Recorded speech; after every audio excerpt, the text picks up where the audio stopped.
Medical വിദ്യാഭ്യാസത്തിനായിട്ട് നമ്മുടെ നാട്ടിലെ കുട്ടികൾ കുറേ ശ്രമങ്ങൾ നടത്തുന്നുണ്ട്. ഇപ്പം നമുക്കറിയാം, ഈ അടുത്ത് നടന്നിട്ടുള്ള നീറ്റിൻ്റെ ടെസ്റ്റിൽ കുറേ 24 ലക്ഷം കുട്ടികളാണ് ഇന്ത്യയിൽ മൊത്തം എക്സാം എഴുതിയിട്ടുള്ളത്. നമുക്കൊരു അറിയാം, 1,10,000 പേർക്ക് മാത്രമേ ഇന്ത്യയിൽ സീറ്റുള്ളൂ. അതും ഈ പറയുന്ന 40,000-ഓളം സീറ്റുകളൊക്കെയാണ് നമ്മളുടെ പബ്ലിക് യൂണിവേഴ്സിറ്റികളുടെ അണ്ടറിൽ വരുന്നത്. മറ്റ് പല യൂണിവേഴ്സിറ്റിയും പ്രൈവറ്റ് യൂണിവേഴ്സിറ്റിയൊക്കെ ആയിട്ടാണ് ഇന്ത്യയിലേക്ക് കിട്ടുന്നത്. അപ്പം നമുക്കറിയാം, എല്ലാ 24 ലക്ഷം കുട്ടികളിൽ ഒരു 1 ലക്ഷം കുട്ടികൾ എന്ന് പറഞ്ഞെങ്കിൽ വളരെ ഒരു ചെറിയ നമ്പറാണ്. അപ്പോൾ കുട്ടികൾ പല രാജ്യങ്ങളിലും പോയിട്ട് പഠിക്കുന്നുണ്ട്. പലരും കോസ്റ്റ് ബെനിഫിറ്റ് നോക്കിയിട്ട് പോകുന്നുണ്ട്, ചിലർ നല്ല ക്വാളിറ്റി എഡ്യൂക്കേഷൻ നോക്കിയിട്ട് പോകുന്നുണ്ട്. എല്ലാവർക്കും പഠിക്കാൻ ഇഷ്ടമുള്ളത് ഇംഗ്ലീഷ് സ്പീക്കിംഗ് രാജ്യങ്ങളിലാണ്.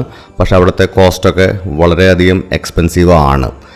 പിന്നെ ജർമ്മനി പോലത്തെ രാജ്യങ്ങളിൽ ഫ്രീ എഡ്യൂക്കേഷൻ ഉണ്ടെങ്കിൽ പോലും അവിടുത്തെ ജർമ്മൻ ഭാഷയിൽ വേണം ആ എഡ്യൂക്കേഷൻ എന്നുള്ളത് കൊണ്ട് തന്നെ കുറേ ആൾക്കാർക്കൊന്നും അത് അപ്ലൈ ചെയ്യാൻ പറ്റാറില്ല. അമേരിക്ക, ഇംഗ്ലണ്ട്, ഓസ്ട്രേലിയ, അയർലൻഡ് ഈ രാജ്യങ്ങളിലൊക്കെ 2-3 കോടി രൂപയൊക്കെ ആവും നമ്മൾ പഠിച്ചു വരുമ്പം. അതും അത്രയും വളരെ എക്സ്പെൻസീവ് ആയിട്ടുള്ളത് കൊണ്ട് തന്നെ പലരും പ്രിഫർ ചെയ്യുന്നത് നോൺ ഇംഗ്ലീഷ് സ്പീക്കിംഗ് രാജ്യങ്ങളായിട്ടുള്ള യൂറോപ്യൻ രാജ്യങ്ങളാണ് പ്രിഫർ ചെയ്യുന്നത്.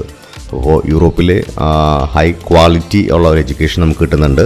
മാത്രമല്ല അവിടെ തന്നെ നമുക്ക് സെറ്റിൽ ഡൗൺ ചെയ്യാനുള്ള ഓപ്ഷൻസും അവിടെ കിട്ടുന്നുണ്ട്.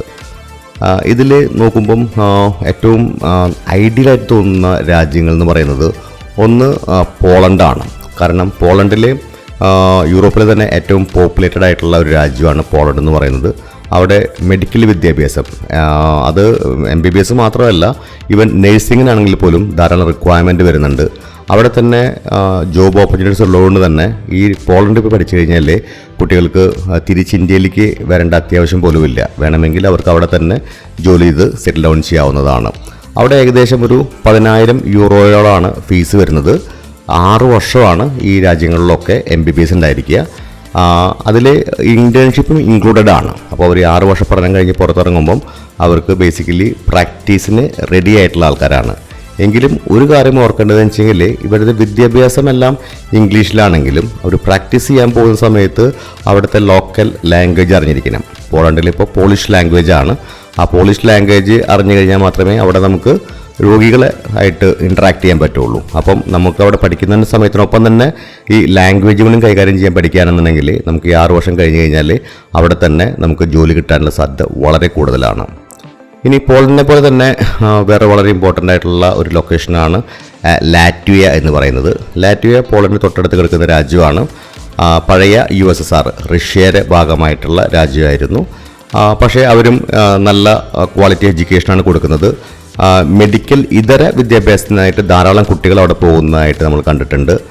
റിഗ സ്ട്രാൻഡിൻസ് യൂണിവേഴ്സിറ്റി എന്ന് പറഞ്ഞെങ്കിൽ മെഡിക്കൽ യൂണിവേഴ്സിറ്റിയാണ്, വലിയ യൂണിവേഴ്സിറ്റിയാണ്. അവിടെ ധാരാളം കുട്ടികൾ പഠിക്കാൻ ആഗ്രഹിക്കുന്നുണ്ട്. അവിടെയും ഏകദേശം ഒരു 10,000 യൂറോ എന്നുള്ളതാണ് അവരുടെ ഒരു ട്യൂഷൻ ഫീസിൻ്റെ റേഞ്ച്.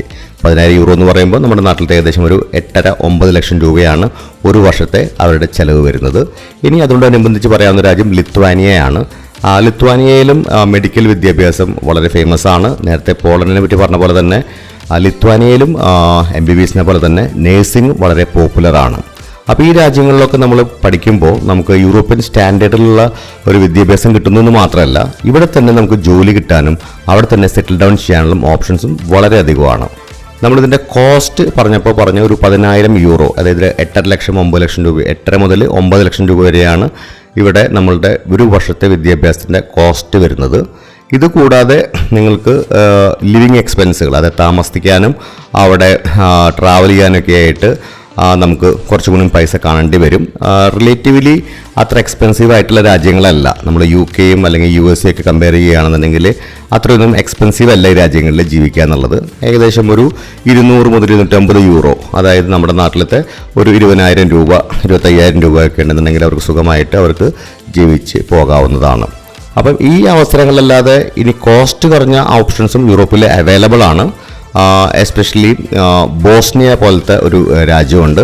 അവിടെ വെറും നമുക്ക് ഒരു 4,000-5,000 യൂറോയ്ക്കൊക്കെ, ഇത് ഈ നേരത്തെ പറഞ്ഞ കോസ്റ്റിൻ്റെ വളരെ ചെറിയൊരു കോസ്റ്റിലും അവിടെ വിദ്യാഭ്യാസം കിട്ടും. പക്ഷേ ബോസ്നിയ ഒരു യൂറോപ്യൻ രാജ്യമാണെങ്കിലും ഷെങ്കൻ രാജ്യമല്ല. അപ്പോൾ അതുകൊണ്ട് നമുക്ക് ബോസ്നിയയിൽ തന്നെയാണ് നമുക്ക് പ്രാക്ടീസ് ചെയ്യാൻ പറ്റുള്ളൂ. ഷെങ്കൻ രാജ്യങ്ങളാണെന്നുണ്ടെങ്കിൽ യൂറോപ്പിലെ ബാക്കിയുള്ള 28 രാജ്യങ്ങളിലും നമുക്ക് പ്രാക്ടീസ് ചെയ്യാനായിട്ടും നമുക്ക് പഠിക്കാനുള്ള ഓപ്ഷൻസ് നമുക്കവിടെ ഓപ്പൺ അപ്പായി വരുന്നുണ്ട്. ഇനി ഇതിൽ തന്നെ ഏറ്റവും റിയലിസ്റ്റിക് ആയിട്ട് നടക്കാൻ ചാൻസ് ഉള്ള വേറൊരു രാജ്യം എന്ന് പറയുകയാണെന്നുണ്ടെങ്കിൽ റൊമാനിയയും ബൾഗേറിയയും ഒക്കെയാണ്. അത് റീസെൻ്റ് ആയിട്ടാണ് ഷെങ്കൻ കൺട്രീസ് ആയിട്ടുള്ളത്. റിലേറ്റീവ്ലി അവരുടെ ഫീസ് സ്ട്രക്ചറൊക്കെ കുറവാണ്.